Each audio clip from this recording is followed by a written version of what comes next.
what's up? This is Sully from Godsmack. Strap on those boots, baby, because you are now in the trenches of the war room with the one and only Mistress Carrie right here on the Mistress Carrie podcast. What's up? This is Joe Rogan, and you're listening to Mistress Carrie. Her hair so lovely, pretty eyes. Hey, this is Brent from Shinedown, and you're listening to Mistress Carrie. Hey, Carrie, go put your bra on, girl. Hey, this is Steven Tyler, and you be listening to the baddest bitch in Boston, Mistress Carrie. What's up? This is Aaron from Stain, and you're listening to Mistress Carrie. Hi, everybody. This is Dave Grohl from the Foo Fighters, and you're listening to the one, the only Mistress Carrie. Hey, this is David from the band Disturbed, and you're listening to the baddest bitch in Boston, Mistress Carrie. Hi, Bruce Dickinson here from Iron Maiden. Yes, indeed, Miss Whiplash herself, Mistress Carrie, is here to unchain your brain. Hi, this is Flea from the Red Hot Chili Peppers. You're listening to Mistress Carrie. This is Dennis Leary. You are listening to my favorite, Mistress Carrie. Hey, this is Corey from Stone Sour, and you're listening to, you have the privilege of listening to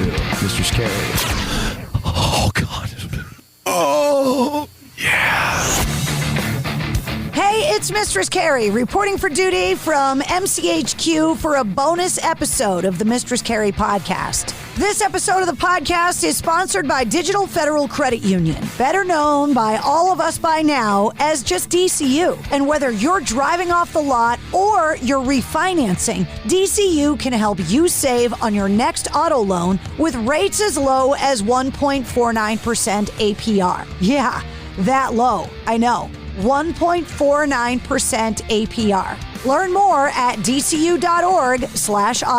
Insured by NCUA, membership required. This episode is also sponsored by Blue Chew. Say it with me, Blue Chew. It's making waves and bringing more confidence in the bedroom by offering chewable tablets that can help men get stronger and longer-lasting erections. Blue Chew is a unique online service that delivers the same active ingredients as Viagra and Cialis, but in chewable form and at a fraction of the cost. Blue Chew's tablets help men achieve harder, stronger erections to combat all forms of erectile dysfunction. And it's an online prescription service, so no visits to the doctor's office, no awkward conversations, and no waiting in line at the pharmacy. It ships right to your door in a discreet package. And the process is simple. Sign up at BlueChew.com, consult with one of their licensed medical providers, and once you're approved, you'll receive your prescription within days. Okay. Recently, I had a chance to attend the Rockin' Pod podcast convention in Nashville, Tennessee. And one of the artists and musicians that I got to meet was legendary bass player Billy Sheehan. And he was willing to sit down and talk to me and be on an episode of the Mistress Carrie podcast. We talked about his early start playing the bass. We talked about songwriting and bass and guitar tone. We made a list of influential frontmen who are also bass players. And Billy Sheehan commented on the legendary Dusty Hill. He's been dubbed the Eddie Van Halen on the bass for good reason. Billy Sheehan played with David Lee Roth on his solo records, was a member of Mr. Big, started out his career as a member of Talus, and now is a member of the Winery Dogs. He's incredibly passionate, unbelievably talented, and I could not wait to sit down and talk to him. So allow me to introduce you to Billy Sheehan. All right, can I hear you? How's that? Yeah, you're in my ears. How are you? I'm doing great. Thanks very much. I appreciate you sitting down with me today. My pleasure. I saw you at the pre-party last night. It looked like you were having a good time on the stage last night. Absolutely. What a blast. Greg Bissonette is not only one of my dearest friends and one of the finest humans I know, but what a great drummer. He's a joy to play with him. You know what I love? I love that you've been a musician for so long and yet you still find joy in it. Yeah, I don't know where that comes from, that enthusiasm, but I still have it. When I was 16, I probably practice more now than I ever did in my life. And I'm driving in my car, I get excited to get home to try this idea I had, So after over about 55 years of playing, I'm glad that still exists. What made you pick it up in the first place? I saw the Beatles on Ed Sullivan. I saw the girls scream, and I said, I want that job. True. What do you still have the first? I'm assuming you learned on guitar. Or did you pick up a bass first? I had a guitar first, only because basses were harder to get. That's what I mean. Yeah, that's why I'm asking. And then my first bass, yes, I still got it. You still, what is it? It's my original Fender P bass is referred to as the wife. It's been on the cover of many, many magazines.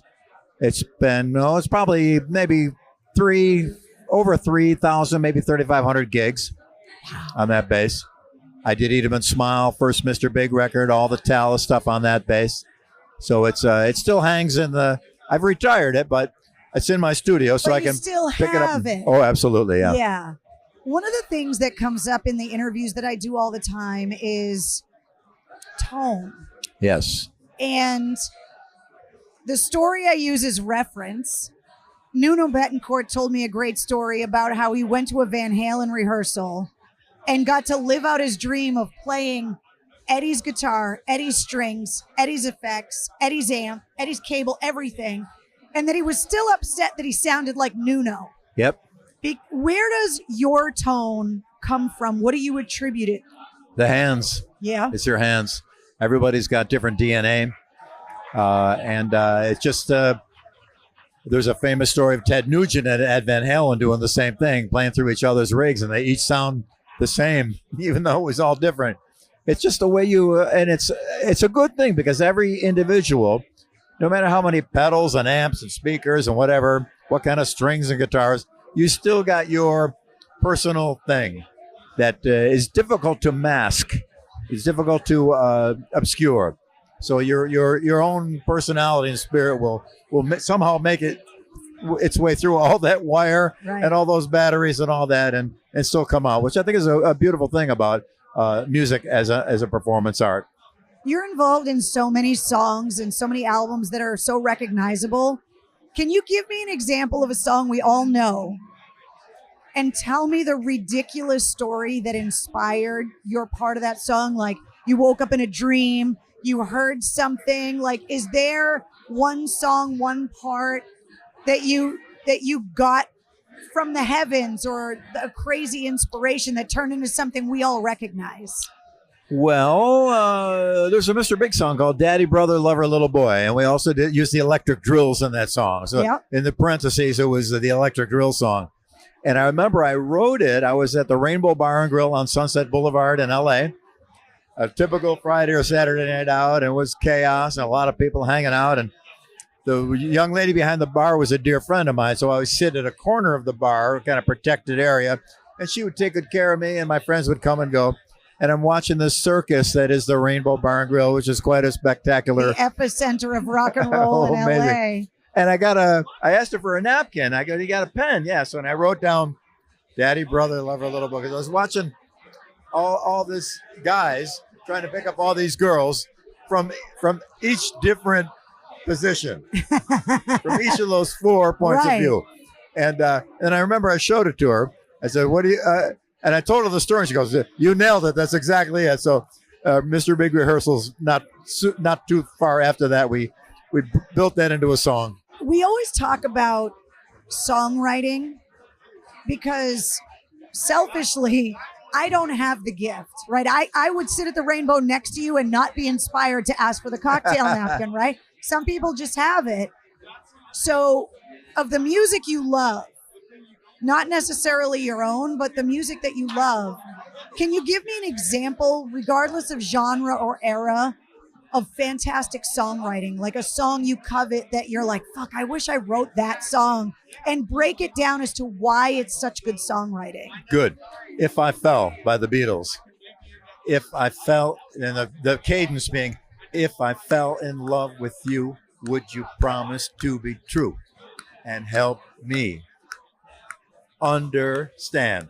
'Cause I've been in love before, and I found that love is more than just holding hands. Brilliant. Yeah. The rhythm of those words, the meaning of those words. If I fell in love with you, would you promise to be true and help me understand?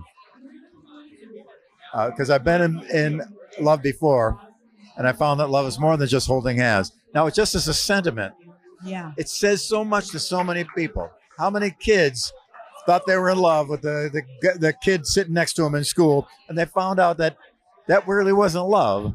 That was being a kid, and it was wonderful, but it wasn't really love. Hormones. And so then on top of it, the song continues on to utter musical greatness, chord changes, melodies, just and the sentiment that it says. And when you say a sentiment that is common with everyone, I'll stick with the Beatles. I want to hold your hand. Oh, please say to me, you'll let me be your man. I want to hold your hand. How simple. But everybody thinks that. Everybody saw that. Every guy saw some girl and wow, maybe more than hold her hand. But never in the beginning, it was hold her hand. You know, right. It's a sentiment we all have. So you have many thoughts and feelings like we all do. Yeah, but I'm not a Lennon and McCartney songwriter. Well, nor I. but that's what the gift of being an artist gives you, that little ability. But I do believe almost anyone can develop it. Maybe not to Lennon and McCartney standards, but just to begin to understand that. I do a lot of seminars, and I work with songwriters also to fine tune their songs. Well, we'll take that cadence of those words before. Sometimes they don't fall in that cadence. We got to change lyrics around, switch words, remove some syllables, throw a few words away to make it all fall in line like a song like that. So it's something you can learn. It's something you can improve upon. How far you make it is, I guess, determined by the stars or something we don't know about. But I do believe anyone can improve in their art form, no matter what it is. Right. You may not reach the pinnacle, but you will do better. And songwriting itself has rules. You know, you don't bore us, get to the chorus. Some songs you want to put the chorus up front, because the chorus, once you hear the chorus, that's where the title lives, and that's what gets repeated, and that's what everybody sings along with. So shout to the heart, and let's sing the chorus first. Right. It's an old Beatles trick. That's what they do. Help, I need somebody. You know, it's amazing how many times, no matter the era of musician I talk to, that it literally always ends up back at the Beatles. Like, yes. It doesn't matter if I'm talking to Taylor Momsen from the Pretty Reckless or you, that it always goes back there. Because they were the first, not the first, band to write and sing the lion's share of the song, most songs. Though their first record is half copy tunes. Right. Taste of Honey, Twist and Shout, Please Mr. Postman, etc. But they became great songwriters because they played copy tunes in bars, and you start to get used to how songs go together. And they all loved a lot of music from their youth, and that started to work in. There were great songwriters before them, but most songwriters wrote the song, and a performer, like Frank Sinatra, Fly Me to the Moon. I forgot who wrote it, but it wasn't Frank. I don't think Frank ever wrote a song, nor Elvis. Elvis never wrote a song. Yeah, didn't have to. Exactly. But when bands started writing their own material, Bob Dylan did initially, a lot of people of that genre of music. But when the Beatles started to do it on a regular basis and it was good, everybody realized, wow, that's now you can not only be successful as an artist, but as a songwriter, and both together. I think this is why Paul McCartney is the richest musician in the world. And he's not a shabby bass player. And he's a bass player on top of it. How cool. Because you're such a prolific bass player, I think sometimes it's easy to see the Eddie Van Halen, right, with the big solo. But I think sometimes a music fan may not understand the bass's role in a song. Right. So from your perspective, can you talk to me about that or what you think it is? Sure. Well, it underpins what chord you're playing. You move a bass note, that chord becomes different. And it's now you actually have the ability to control a huge aspect of what chord is being playing and how it's being treated. And the bass is also the connection between time, the drummer, and melody, the singing, songwriting, or chords. So it's the glue that holds those two together. If you hear a drummer play, what key is he in? We don't know. Then the bass player starts playing in A. Oh, we're in the key of A. And then he throws another note in there to show you that it's A minor. Now we basically have the song. So the bass player, within a band context, and that's mostly what I do. People think I solo mostly. That's only because fans don't post the songs. They just post the solos. Want the solos, man. So I can't stop that no matter what. But the bass as an instrument is a real foundation. Drums first. Drums are always first. Sound check, drums first. In the studio, get the drum sounds first. Lay the drums down and build on top of it. But the next thing is always the bass, and that connects that time to melody. And then now we're having music as opposed to just beats and time.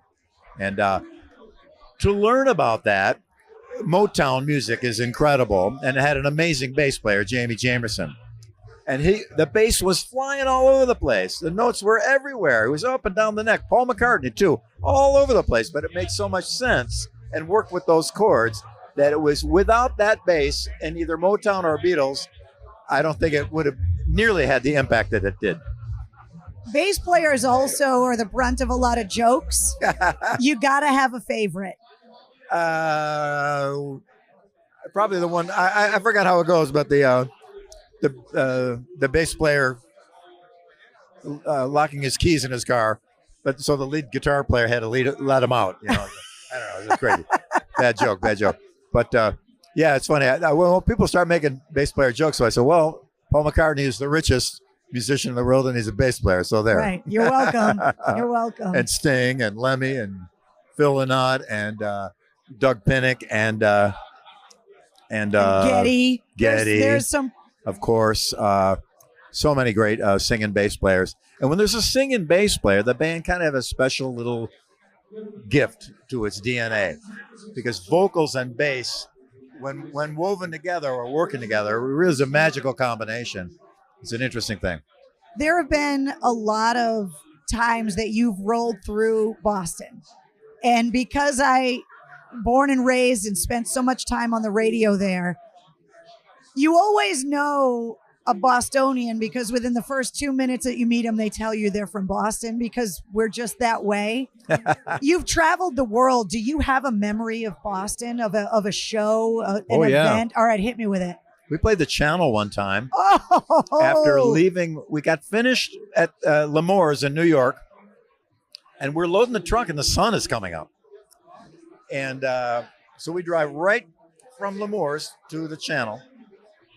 I'm pretty sure it was the Channel. We got there, and there was no dressing room at the time, and so it was a girls' bathroom. It was the Channel, like, overlooked the harbor. Yeah. Yeah. You're talking about the right place. So there was really no dressing room and no place to sit. So I haven't slept now since maybe 30 hours. So when was this? 84 or 5. Ooh, okay. Right there in the middle of it. Yeah, and so I got there, and I tried to close it was like a church pew was the only thing I could find to sit on to try and balance and close my eyes for a minute. So I couldn't sleep at all. We did the show, but oddly, we had a great night. Usually if conditions are perfect and the catering is great and the dressing room is cushy and everything you want and the sound check went perfect, usually the gig is not so good. You get there on no sleep, on no food. It's a chaos. The gear breaks down. What is it about that? Because Dean DeLeo from Stone Temple Pilots just alluded to something like this, where there are just those gigs where the energy in the band on the stage that night with the crowd, no matter what else happened, it's just perfect. Yeah, it's funny. It's I think when you're too prepared, it's kind of you don't have the same. You're not pushing back. So if you spend all day working on stuff and the gear is breaking down and mics are fading back, and you get on stage, you're ready to kill or ready to push harder. And I think it just works out better for some reason. It's odd.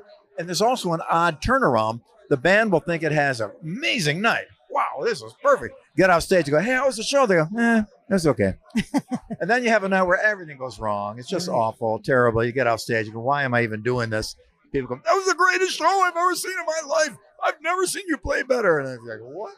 So I express to my fellow musicians this sometimes. I say, if you have a bad night, don't worry about it. Because somebody's going to think it's fine. Always try to do your best, but don't let it get to you. But you remember that gig at the Channel just because it was so good. Yeah. Because the vibe on the stage was a great night, and the people were wonderful to us. Boston crowds are fantastic. And but then after that, we had no hotel. We had to leave from the Channel to drive to Buffalo, about 10 hours. I drove. Oh. And I got into this zone where I could have gone another 10 hours, I think. And I made Wait. I'm losing you. Sorry. That's okay. You're driving the truck with the microphone, and I couldn't hear you. Yeah. But anyway, I made it, and it was. I remember doing those 2 shows and driving all that way, and both were really good shows. But it was grueling. You know, if I had to do that now, I'm happy and grateful that I'm in a position where I might opt out of that much discomfort. But I would be mad at myself later for doing so. I would like to think after all these years, you'd get somebody to give you a ride. Maybe. I really appreciate you coming and sitting down because you've been part of rock and roll for so long, and the podcasting world, this is such a new thing that some of the things that radio has gone in one way, but podcasting is such a passionate community of people that love their music so much. I see that by this convention, and I've done a lot of podcasts. So especially this last year, being home all the time, doing zillions of podcasts with people all over the world. It's a vital and very alive. It's inspiring. Well, now you can say you did mine. Hey. I appreciate that. It was really nice to meet you. Thank you so much for hanging out with me today. Absolutely, my pleasure. Say hello to all the people in Boston. Absolutely. I miss them all, and hopefully I get back to play there again very soon. Yeah, so what's the plan? What are you, post-COVID, coming out of this, what's next? We're probably going to start touring in 2022 with the Winery Dogs. Okay. Unfortunately, we won't be touring, but I have a brand new Talus record coming out. So the band I played with most in Boston, we're going to be, we have a new record coming out of all of our songs that we never recorded from back in the day. And sadly, we lost our lead singer. He passed away not long after the record was done. But we're making this record in his honor. His name is Phil Narrow, a wonderful singer, great guy. And so we're hoping this record helps cement his legacy as a person and a vocalist as well.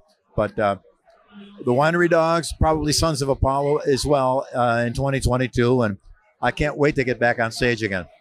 Before I let you go, because you were just talking about that, I can't sit down with you and not talk about Dusty Hill.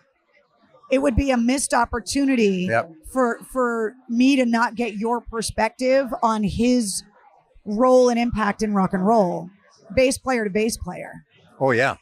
Dusty. Yeah.